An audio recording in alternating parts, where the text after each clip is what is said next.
a federal tax program, tax credit that goes out to the states based on population. So you can see the population estimate on there and how much we're given per person. And then it comes out to a forward commitment credit from the federal government of $112 billion. And so there's a constant like a tally of how much is there for our credit ceiling. Obviously, the state's going to be responsible and we're not just giving it all the way to zero all the time. And it's a very fluid sort of bank account, if you will. So there's different set-asides too, as you could see. I mentioned that there's a tiebreaker system or a scoring system too. So the nonprofits get first bite at the apple because they're like the purest, the most altruistic, right? And therefore first in line, so they're not going to benefit financially as much. Certainly it's arguable that it's just a tax designation and they're making out just great. But no one individual is going to wind up owning that asset. So that's my understanding or my thought around why they would get first in line. Then there's different set-asides for rural and then different supplemental set-asides. At risk means an at-risk project. So like one that's already got tax credits, but it's at risk of losing affordability or needs to be syndicated. And the special needs set-aside, which could be homeless, veterans, foster youth, and then there's different supplementals. So that you can see how they try to get these set-asides, and then you go down a bit further to see how within these different geographies, how the population is broken down, right? So the city and county of Los Angeles have the most credit available to them. So within these different regions, you're then having to balance out kind of like for this $11 million that's available in this round, then they're going to divide it up between these different groups for this amount of money. And so it's a very competitive application that people think it's like grant writing. It is and it isn't, right? It's like, think of like a grad school project where you're like, I'm trying to make the best case for my project, that it's salient, that it's needed, that it's viable, that it's built correctly, that I've got the right backing for it, that you've got a viable team, all those things that you're trying to prove out. So it's not just a quick, I have a concept and, you also have to show that the local government really supports it. So part of the criteria for competition too is how much public other subsidy is in there. So when you're at the table, if you will, at this gaming table called LIHTC, you're kind of like, okay, I need to be first in line because it's a limited pool for each county, each region, each type. So you're like, okay, how much do I really need? And you're trying to kind of be aggressive, right? Because you're like, I don't want to over ask and I don't want to under ask. Because the other part of affordable housing that's really tricky is that we are not able to just increase our rents. Like say a market rate home builder, they could go, ooh, costs went up, my price goes up. Labor went, like it's always in a market rate scenario, the end user will find it paying more. But in our case, our user can't. And once you have your credit stack there, you're married to that budget. You're married to that concept. So you can't be doing a lot of changes. Welcome to another episode of Affordable Housing and Real Estate Investing. Guys, today I am so excited. I've been looking forward to this conversation ever since I first talked to Christine. Christine's family has such a deep history, and she has truly been an example of how you can learn about something as complex as low-income housing tax credit, as Project Home Key, all these complex topics with jargon and all this vocabulary mixed into it. She is so inspirational because she has shown that if you find a right mentor and you are committed and you put in the effort, you can learn this. So without further ado, Christine, welcome to the show. How are you doing today? Thank you. I'm so happy to see you again. I'm super excited, a little bit nervous, but people don't believe that I'm shy, but I am, or I can be. So just super happy to be here and talk about something that's completely changed my life. It has been like sort of the answer to so many things that I was curious about when I thought about what did I want to do with my life? As we talked initially about my political background and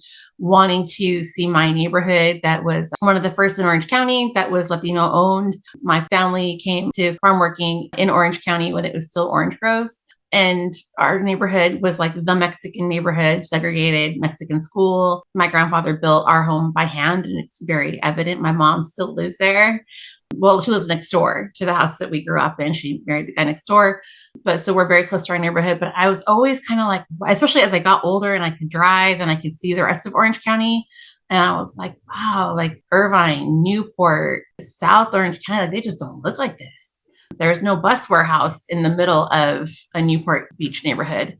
There's no liquor licenses, drugstore, just pawn shops, all these things that are kind of like normal in a barrio, in a hood. And I was like, why is my neighborhood like this? And I thought politics was the answer. It is part of the answer for sure. But I kind of, after like 12 years in politics on both sides of the aisle, sort of felt like I was hitting my head against the wall. Like things are still the same. Like, why are things not changing? And I joke about this South Park episode that I won't digress into, but basically I find this one episode that just makes me laugh every time because they're like, the cure for everything is money. They're like, you know, you have to die from something horrible. And they're like, what are they putting in his, it was money. And I feel like, yeah, it is money, right? Like it's not only the political will, but it's the money. And how do you get that? And I think, unfortunately, our educational system is so, and I'm a conspiracy theorist a little bit, like I feel like we are intentionally having information withheld. And finance is sort of like, if you're lucky, you get great tips passed down from your family, from your parents, or you come into a wealthy community. But if you don't, you're very much like swimming in the deep end. And so I feel like we're very much, at least in my community and low income communities, I feel like we're like withheld from the conversation of how do you get resources here.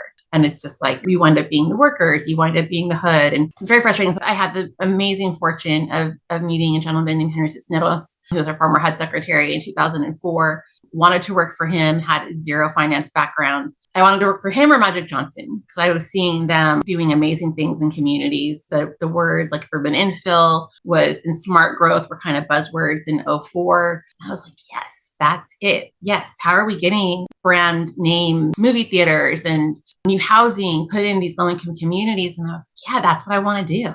And I met him on a campaign trail, my last campaign, federal campaign that I worked on. And I said, well, if we don't win, I don't go work in the White House for HUD or USAID. I want to work for you. And he was like, well, we're going to win. Don't worry. And plus, I have plenty of people who know government relations. So you need to know finance to come work for me. And he's like, but don't worry, we're going to win. And we did not win. So I sent my resume, like hoping that they'll pick me up. I got very nice no's from he and Magic Johnson saying, like, thanks for applying, but no thanks. But Mr. Cisneros had a gentleman tutor me on Fridays. And like, I will just give you the visual of, I was living at home in my mom's, my old house, my mom's kitchen table. We had a dial-up modem. I had this humongous laptop that was like, yeah, dial-up modem. I said that, like a floppy disk, and my Yahoo account, my email account was very new. And this gentleman emailed me a pro forma and he was like, this is what we're going to talk about on Friday. You ready? I looked at it and it was like, great. I was like, okay, this is a lot of math. I was very like, whoa, about math. My biggest budget in politics was like $500,000. And I thought that was a lot of money. And it is, right? It is a lot of money. But then he's sending me these things that are like multiple millions, 8-page worksheets. And I was like, shut down. Just wow. So he was kind enough to kind of walk me through every worksheet, show me what each of the tabs were, like how they did. So I was born earlier than the 80s, but in the 80s, I definitely remember this one game that I loved so much was the Rubik's Cube, right? Yeah. Like I could lose my mind just trying to figure that out, right? And I feel that is very much like land development, community development. It is a Rubik's Cube. We have very finite resources, like land is like one side, money is another side, politics is a different side, what actually is zoning, like all these things are like different facets, and every piece of land is a different community, a different economy, a different size, a different yield. It's like developers always want things to be simple because that would make things easier. And there's plenty of people who do really amazing work and they make it look so easy. But it's tough because you're constantly trying to figure out how much do I need of my own money? How do I get other money? What's going to be allowed here? Is it going to be sure to be leased up or to sell? So it's definitely like a gamble. So this gentleman like completely changed my life. And Christine, let me peel back a few things first, because first you tried to apply for a job with former HUD Secretary and Magic Johnson. You got turned down, no. And I imagine so many people in the world right now, they're probably going to face some no's in their life. But how did you convince that person to potentially allocate some of the time from the CFO to teach you finance? Like, what do you think about you that stood out to that person to say, hey, I'm willing to commit people from my team to help this woman go help more people? I feel like networking, people don't believe I'm shy. I am shy. But when I'm passionate about something, right, any of us passionate about something, it shows, right? You love sports, you're like, let's talk about the Cowboys, let's talk about the Raiders, let's talk about whatever. Like when you're on fire, on fire. So I think people always knew that I was really on fire for community development and that I really cared. Like why is Compton this way and Beverly Hills this way? Why is Santana this way and Adams this way or Irvine's that way? Just this constant questions a lot of us have. but I was willing to put in some volunteer work. I was willing to do not internships necessarily, but like very low paying jobs in politics. You're not making tons of money, but the network is amazing. It's great. It's good to know those folks. It's good to pay attention. So I was surrounding myself with people who saw that I was willing to knock on doors, that I was really invested in the communities that we were working in, that I really had like a vision and a dream. So I think that I was just connecting with those kind of folks who were in more advanced positions. I will say that I owed that introduction to our now U.S. Senator Alejandro Padilla. Like we were on the campaign trail together, and he and Mr. Cisneros came out to where I was to do some press stuff. And he made sure that Mr. Cisneros knew about my education and that my passion and my direction. And he was like, hey, you just got some money from KB Homes to start American City Vista. She's really passionate about community development. You guys should talk. You guys should work. And he was like, yeah, I guess, but she doesn't have any finance background. So I think it was just that I was in the right place at the right time. He was very generous with his resources and didn't cost him anything, right? It was just like what you're doing now. Like it doesn't cost you, but the podcast platforms and all the equipment, whatever. But I mean, you're just sharing, right? We're just sharing this knowledge. So I think, obviously as a new person, like I wasn't going to be able to compete with them and take resources. I was just like, here's the door. Here's what's available to you. Go try and learn it. Go try and practice it. Go do it. I think that they felt also compelled that there were not many women of color, people of color, Latina, that knew this stuff. And I definitely still feel like that is part of an issue.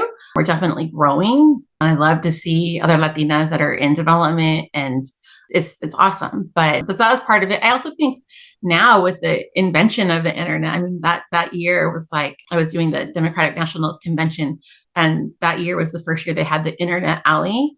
And they're like, oh, we should put some computers out like for the press to use. And there's this thing, the internet, like I guess we should have like some internet stations available. Like, who knows if it's going to be around? I am that old. It's crazy. So look at us now, like that's it. Like we're on Zoom and it's awesome. So you have this generation has the ability to like do podcasting and to like really market who you are, even if you're not able to network in the same rooms. You have LinkedIn, you have Instagram, you have other, these YouTube, you have these abilities to get out there and like interview for free and just show.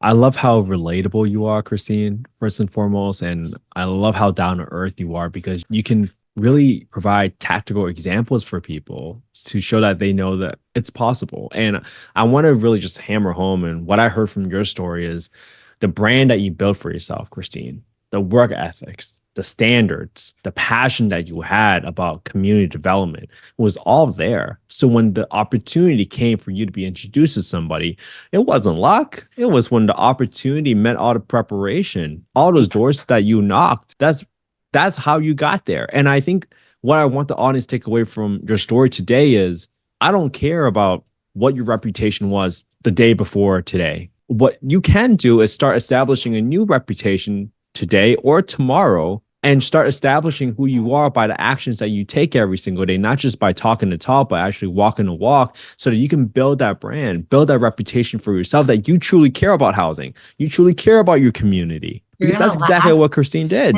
My coffee cup that I'm reading it now, I probably can't see it, but it says life isn't about finding yourself, it's about creating yourself, right? I feel this country is as awesome that way, right? That there's resources and they're not always equal. They're not always as readily available to all of us at the same time in the same fashion. But if you're hungry, this is the place to be. And it's just awesome. There's so much opportunity. And let's roll into the part where you start learning about finance, Christine. If you had to say, like, how did you learn finance, right? If for someone that's new that doesn't know much about finance, what sort of questions do you think they should be focused on specifically? Or maybe there's a different way of, if you were to restart your education and approach it a little bit differently, what would you do? Is huge, right? I think I grew up in an era where it was like, oh, women are supposed to be teachers, or the newspaper used to have a classified section where you would go for jobs, right? And it was jobs for men, jobs for women. That was a thing. So I think that there's been a mindset, right, in certain cultures. I mean, it's just,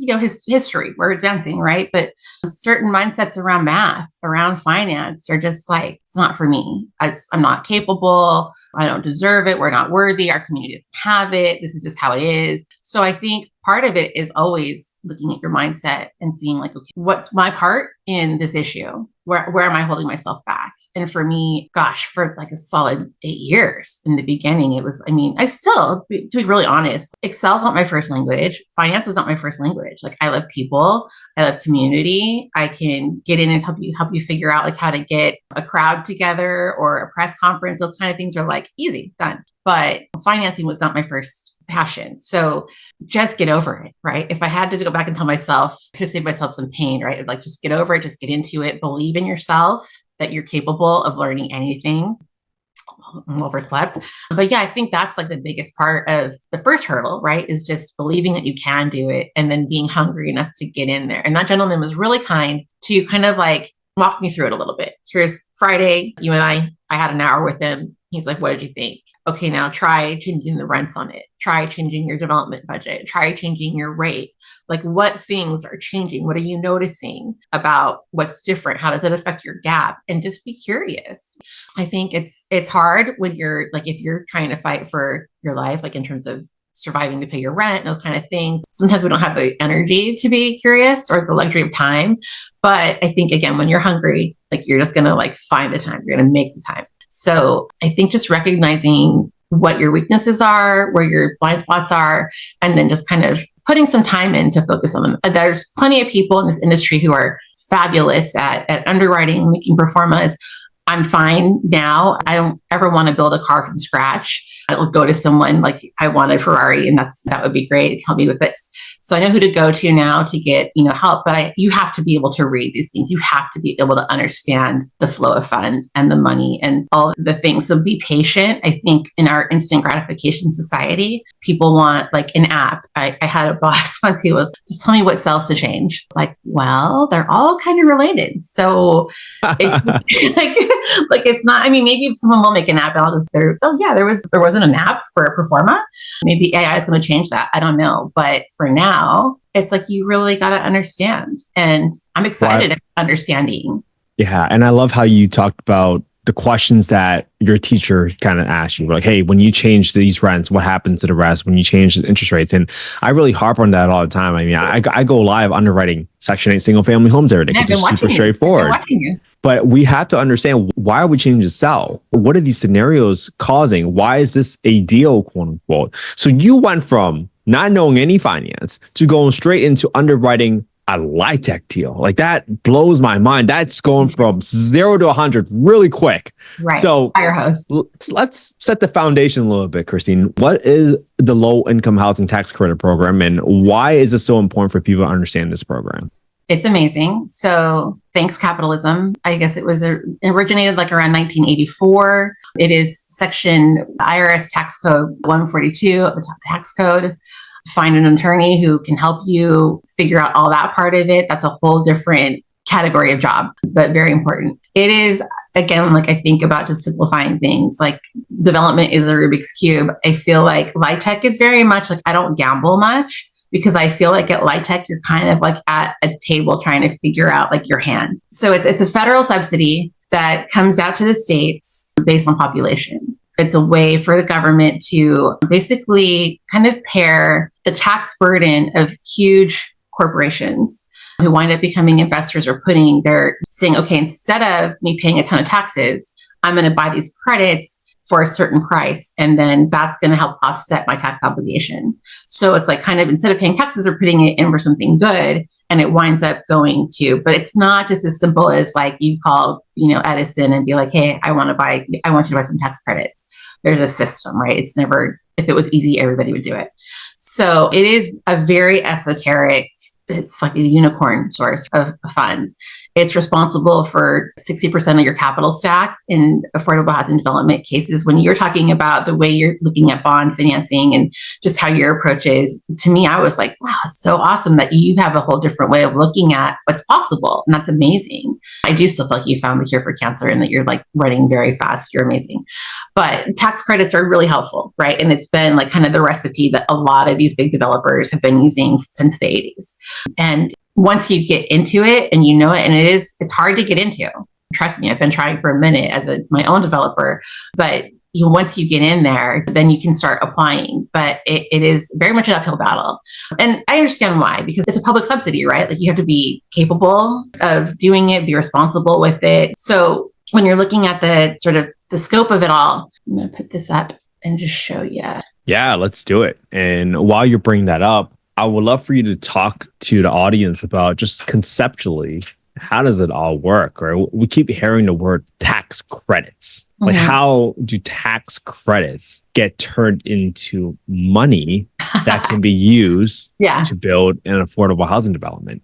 Right. Okay. So basically, it's a forward commitment. So we go to this gaming table in Sacramento called TCAC, California Tax Credit Allocation Committee. And there's this account, I'll show you in a minute how it's all broken down. But so we go and compete for these different sections and set asides based on the type of project that you have. Are you a for-profit or a nonprofit? Where are you located? What are you building? How affordable is your deal? So you're constantly with that Rubik's Cube, like, this is how I'm going to need to compete to get these funds limited.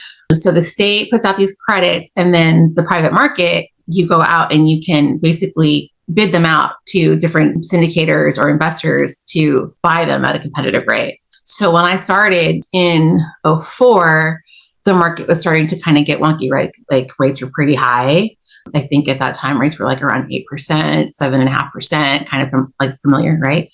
And I was like, oh man, that's my little novice brain was like, if we could just get a lower rate, could someone just give me like a 2% and then my gap would be so much better, right? And they were like, yeah, it's never going to happen. And then it eventually happened, or close to it, right? But when the rates are high, then the tax burdens of these corporations are also high. And there's a limited number of tax credits. They're willing to pay more. So in some cases, as the economy was worsening and our tax obligations were harder on corporations, they're willing to pay more to get these credits. So this $1 of credit that you're competing for winds up becoming worth more than $1 when tax burdens are high on corporations.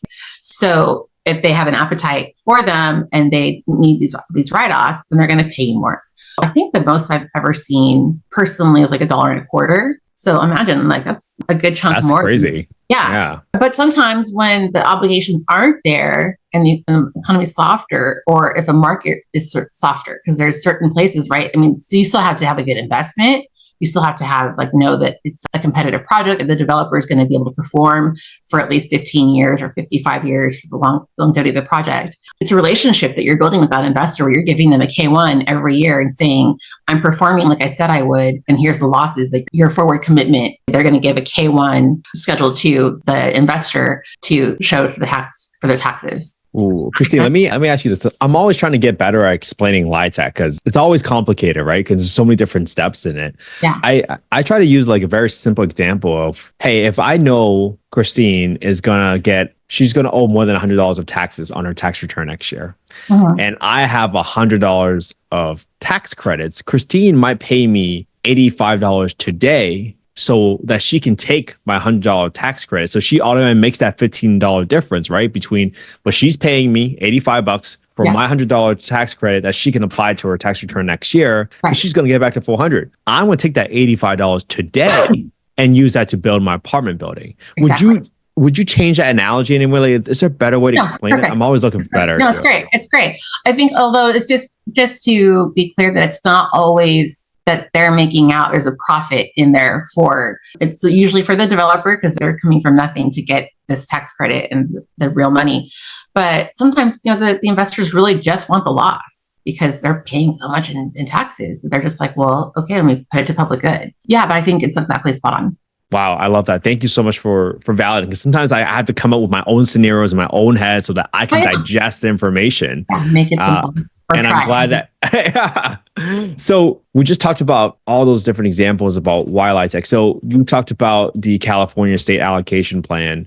Why or what should people look for when they're looking at the qualified application plan for their state for the purpose of trying to figure out, hey, what am I doing here? I want to build affordable housing, but how do I even look at this? I can see your screen now. So for Okay. those folks that are listening audio only, you can always go to youtube.com/@Kent_HE to see the youtube.com/@Kent_HE. Hit the subscribe button. But Christine, as you walk through it, just try to verbalize more of the sections if you can, so that people that are listening can also follow along. So like I said, it's a federal tax program, tax credit that goes out to the states based on population. So you can see the population estimate on there and how much we're given per person. And then it comes out to a forward commitment credit from the federal government of $112 billion. And so there's a constant like a tally of how much is there for our credit ceiling. Obviously, the state's going to be responsible and we're not just giving it all the way to zero all the time. And it's a very fluid sort of bank account, if you will. So there's different set asides too, as you could see. I mentioned that there's a tiebreaker system or a scoring system too. So the nonprofits get first bite at the apple because they're like the purest, the most altruistic, right? And therefore first in line, so they're not going to benefit financially as much. Certainly it's arguable that it's just a tax designation and they're making out just great, but it's no one individual is going to wind up owning that asset. So that's my understanding or my thought around why they would get first in line. Then there's different set asides for rural and then different supplemental set asides. At risk means an at-risk project. So like one that's already got tax credits, but it's at risk of losing affordability or needs to be resyndicated. And the special needs set aside, which could be homeless, veterans, foster youth. And then there's different supplementals. So you can see how they try to get these set asides, and then you go down a bit further to see how within these different geographies, how the population is broken down, right? So the city and county of Los Angeles have the most credit available to them. So within these different regions, you're then having to balance out kind of like for this $11 million that's available in this round, then they're going to kind of divide it up between these different groups for this amount of money. And so it's a very competitive application that people think it's like grant writing. It is and it isn't, right? It's like, think of like a grad school project where you're like, I'm trying to make the best case for my project, that it's salient, that it's needed, that it's viable, that it's built correctly, that I've got the right backing for it, that you've got a viable team, all those things that you're trying to prove out. So it's not just a quick, I have a concept, and you also have to show that the local government really supports it. So part of the criteria for competition too is how much public other subsidy is in there. So when you're at the table, if you will, at this gaming table called LIHTC, you're kind of like, okay, I need to be first in line because it's a limited pool for each county, each region, each type. So you're like, okay, how much do I really need? And you're trying to kind of be aggressive, right? Because you're like, I don't want to over ask and I don't want to under ask. Because the other part of affordable housing that's really tricky is that we are not able to just increase our rents. Like say a market rate home builder, they could go, ooh, costs went up, my price goes up. Labor went, like it's always in a market rate scenario, the end user will find it paying more. But in our case, our user can't. And once you have your credit stack there, you're married to that budget. You're married to that concept. So you can't be doing a lot of changes. And you're at the end of it also required to account for every single dollar that you spent and how it was spent. So you give them your budget. And then at the end, there's a cost certification to be like, okay, did you really did you spend what you're going to spend on land, on the building, on your soils? Did you take the right amount of developer fee? They really want to know, like, how did you use that money? Does that answer some of the questions? Yeah, let me ask you maybe a clarifying question because I want the audience to understand how they're looking at it, right? So let's just say, just for the people that are listening and can't see it visually, right? There's in step 2, there's a section that says, hey, there's your set asides, and for 2024, 10% of these the credits are going to be set aside for nonprofit, which is about $11.2 million. Then in step 2, there's a section where it says, hey, 4% of these are set for special needs. That's $4.4 million. So let's call it, maybe that's for the homeless folks, right? Now, when you get to the step 3 and you see how it's been allocated, where the city of Los Angeles gets 17.6% because of the population. So they get 11.13 million for allocations. Does that mean 10% of that 11 million is set aside in the city of Los Angeles for nonprofit? How should people look at it? Right. And to be clear, when we're submitting an application, you're saying, I want like $150,000 of that forward commitment over a 10-year period. So it sounds like it's like only, I mean, because the cost of projects, right? I mean, they're like on average, the cheapest one I've ever done, like in 2006 or 7, was like $7 million. That's NAC rehab of 43 units. It was very simple, just construction, just light construction. And it was more like an acquisition and preservation deal.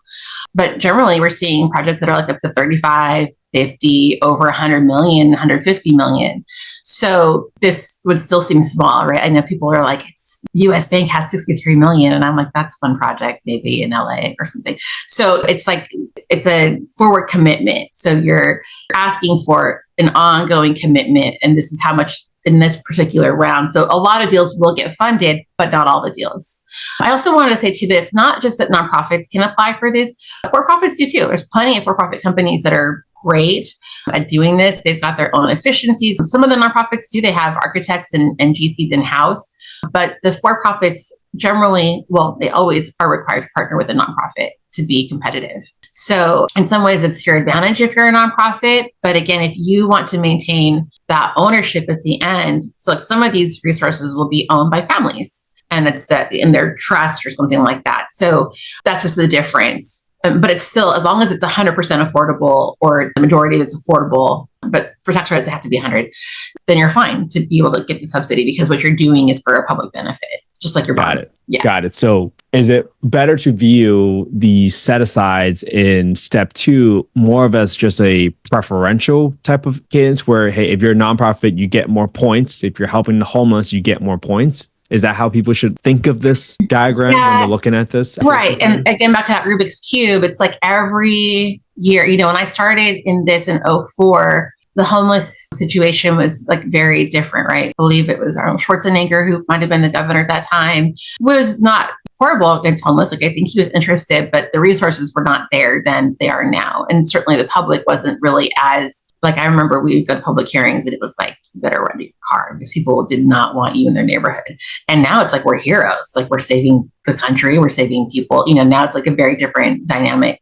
How should people look at those set-asides and when they think about how to organize their project, right? Because the number one question that people have is like, well, okay, I get that there's these tax credits. I get that I can get them, I can sell them, use that money to fund my developments, but how do I actually get them? Like, I heard it's very competitive. So maybe let's start there with the competitiveness. What are 4% tax credits and 9% tax credits? What is the difference? Have you done both of them before in your career? Yeah, the 9s were the only ones that were competitive, and the 4s were over the counter. So it's just like, as you kind of roll into the next round, let me also share, I'm going to stop that and share with you the calendar for how this stuff gets organized. It's not just like you walk into some bank and there's credits. So there's a public agency, the Tax Credit Allocation Committee, TCAC, that meets monthly. And then there's the 2 different groups. So you can see down here, there's 2 different 9% applications, and then the 4s over here. And then the different rounds get awarded. So within those timing, your deal might happen at a certain time. You've got entitlements that need to be done by a certain time. You have to have a project be very ready to be applying for these. You also have to have that other public support. And it doesn't just mean like have the mayor write you a letter and say, like, I like it, or have 100 people say this is going to be a great project. It needs to be really visible. And the way that it generally gets weighed is like how much city subsidy or other public subsidy, local money is there in your project. So that's not just you saying you have a great project, but like how much other local money to sort of pay this down so that you're using less tax credit is in your project. So getting all those things together is part of why these deals take so much time. The city of Los Angeles had that huge bond, HHH, whatever. And so, 400 people are like, $400 million, like that's a lot. Like, why isn't this problem solved yet? But it's like, well, not only does the construction take time, putting this financing together takes time. And these applications are not always aligned. So like one time you're getting your entitlements, the developer is also putting the risk out of paying for different studies, their entitlements, the plans, all the engineers, like you're trying to put your concepts together. That all takes a lot of time and effort. And then you're having to kind of know too, like I was saying about, I think where I was going squirrel with Schwarzenegger versus now. And none of it, I don't want to get too political. He seems like a nice person, but homelessness was not what it is now, right? It was like, just like we'll have a blip about it. But now a lot of the funding is like almost kind of requiring you to serve homeless in some way. And in some cases, it's like if you have 100% or if you have very low income, that has to be the preference to how you get these things, because you're layering it, not just tax credits, but also other state subsidies. So like VHIP, you're going to commit to 100% veterans or majority veterans at very low income. So you have to kind of like look at the different subsidies that are out there that you're going to layer this with and sort of see like, well, what goes with them. And of late, it's been homeless. And some developers don't love that, right? I mean, it's a big commitment. And I think what I really want to hammer home here is I love how you kind of explain that sometimes you have to go after homeless. And I think that's why you had to read these QAPs and you understand how the scoring system work, because, well, if the state wants to incentivize helping the homeless population, they might adjust the QAP. So the most points go to the projects that help the most homeless. But you have to think about it. This is a whole business plan, right? There are people that are buying your tax credits and their money is at stake, which means that you have to maintain your compliance, you have to take care of the residents, and you have to provide supportive services for them. You can't just bring 100 homeless people into a resident and just hope for the best. Right. You have to be dedicated. You have to be passionate about helping others and actually have put forth the services. Show you got the right service plan and that you've got, it's just the real capability. I mean, it's great to have a good heart, right? But that's why it's so hard to get into. Is it's like, where do you start? So always be looking, if you're looking to start, you're looking for a city that maybe is open to your concept, to developers who are, but I think when the public agencies are supportive of you, then other developers will help you more, right? Because it's competitive and they don't want more competition. So I get that. But yeah, I feel like it's just, you have to really be knowledgeable about your subject matter and who you're serving. Well, let's set the baseline first, Christine. Okay.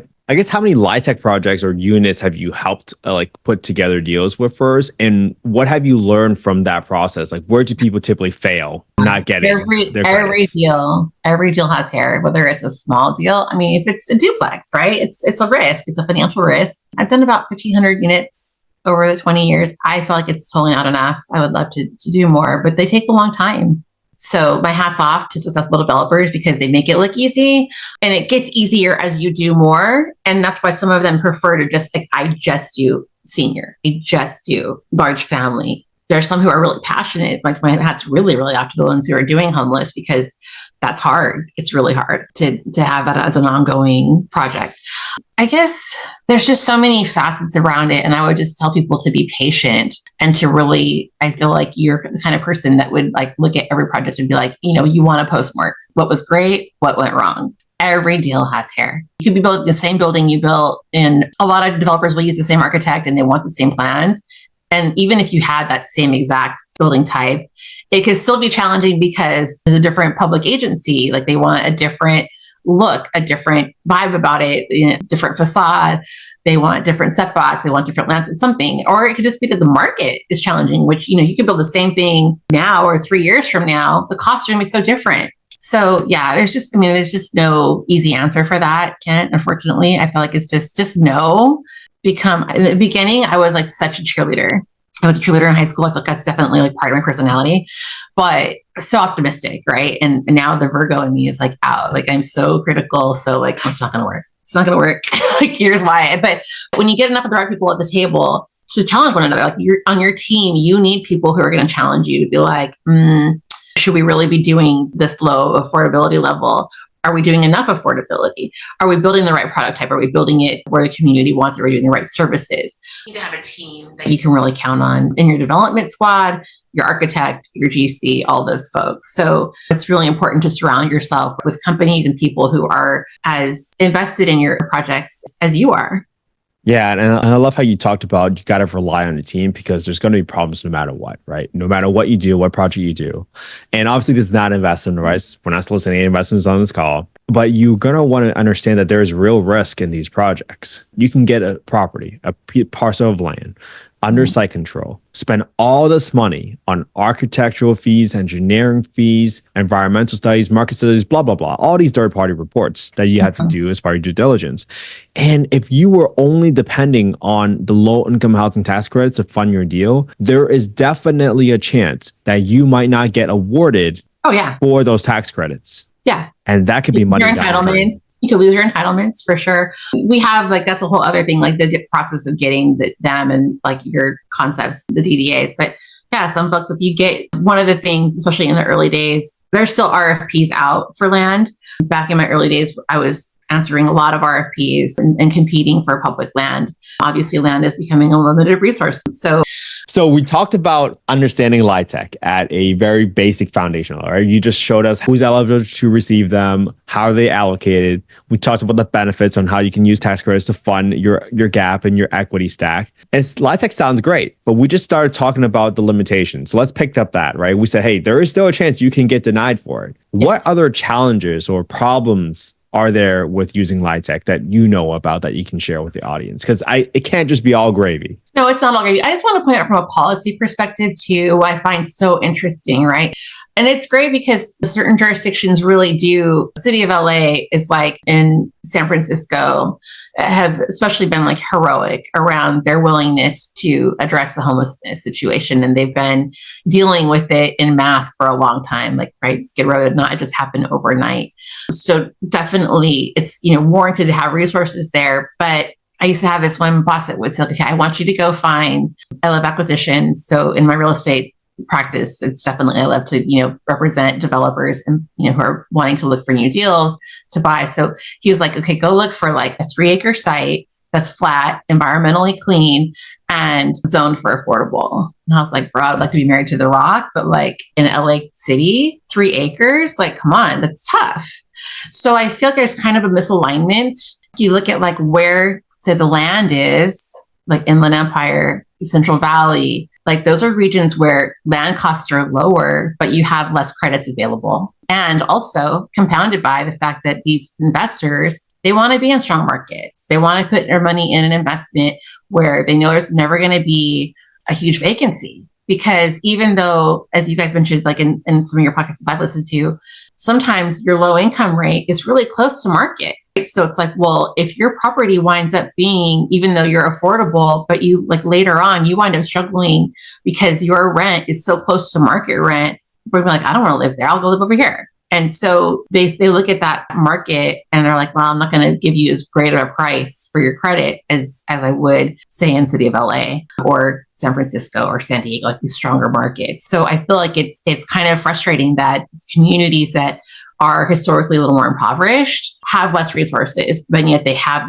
the land available and maybe the public wherewithal too. Because I could be mad that just there's not enough affordable housing. And they've tried to also mitigate that by doing these like high cost, high area, like giving you more points. If you're able to do a project in a high cost, high income area, you'll get more points for that.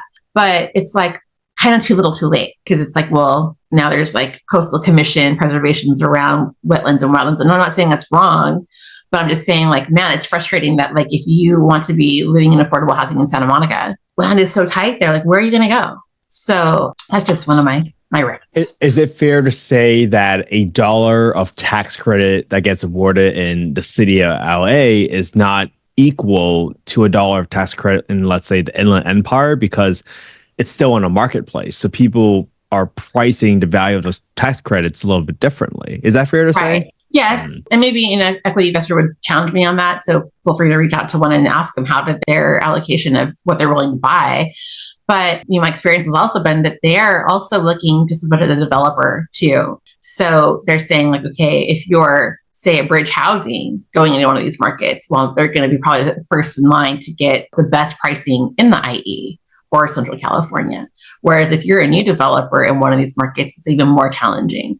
So it's just some bias, right, around how the program is set up. You get it. You want to be a good steward of the public dollar, but also it's just a barrier for entry for, developers who are trying to get in and also fulfill a life passion.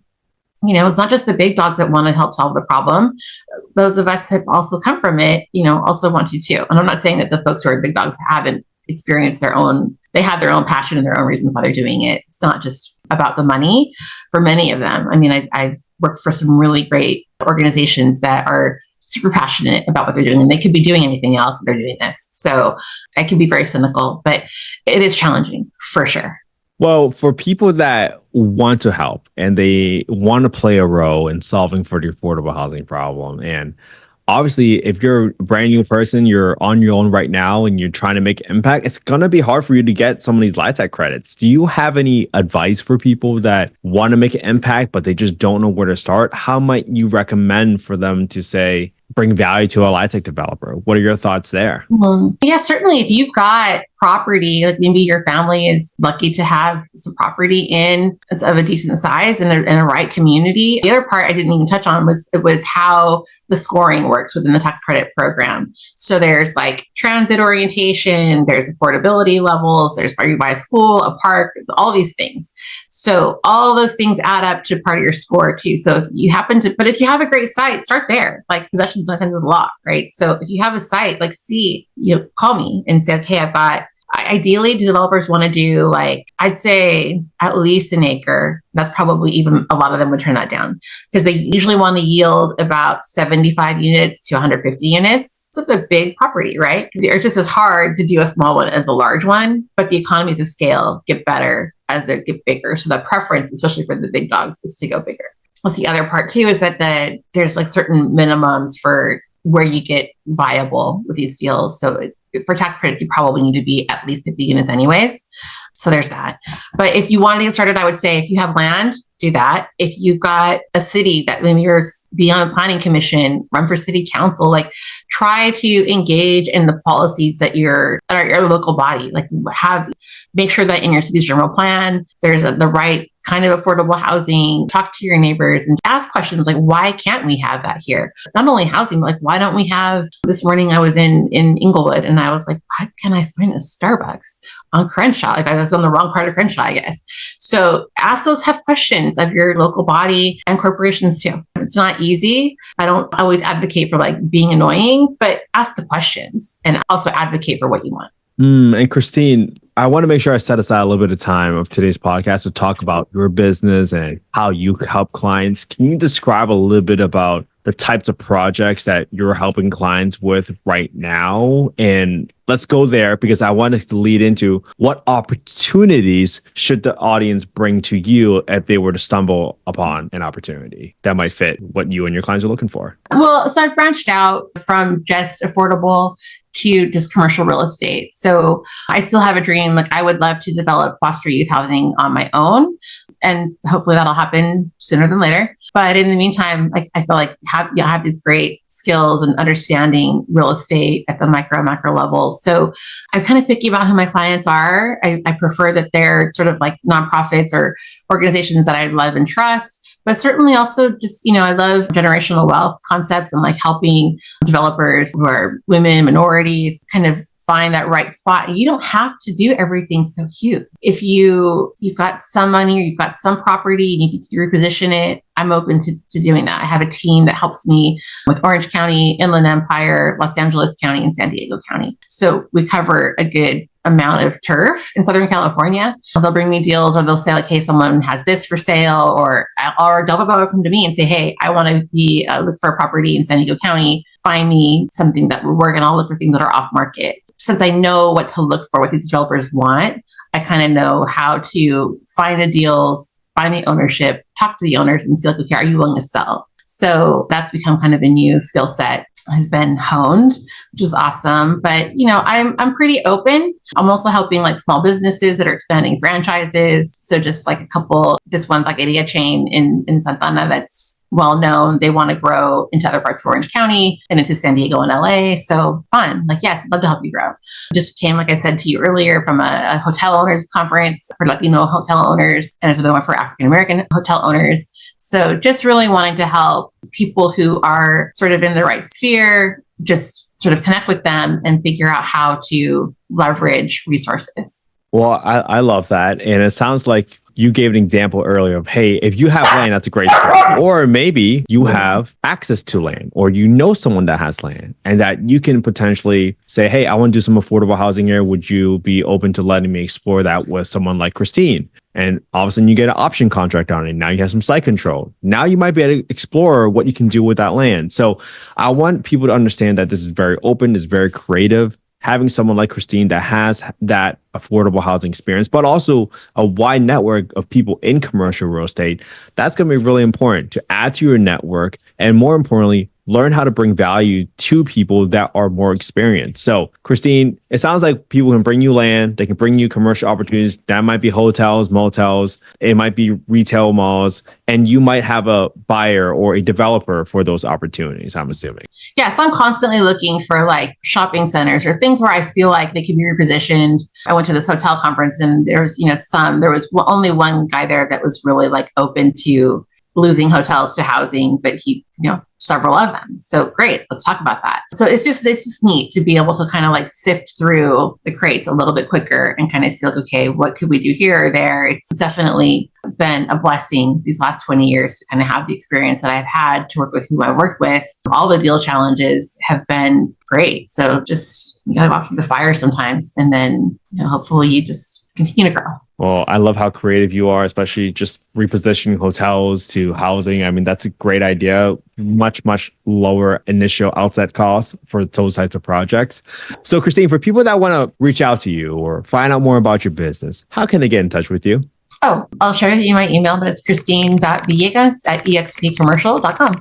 Awesome. And are you on social media at all? LinkedIn or? I'm on LinkedIn. Okay. Yeah, I need to be better at the social, but I'll get there. All right. Awesome. Well, Reluctant. everybody, make sure you follow Christine. Make sure you check her out. And if you have opportunities in the Southern California area, please make sure you reach out to Christine. And Christine, maybe I'll have you come back on because you have so much experience in this space.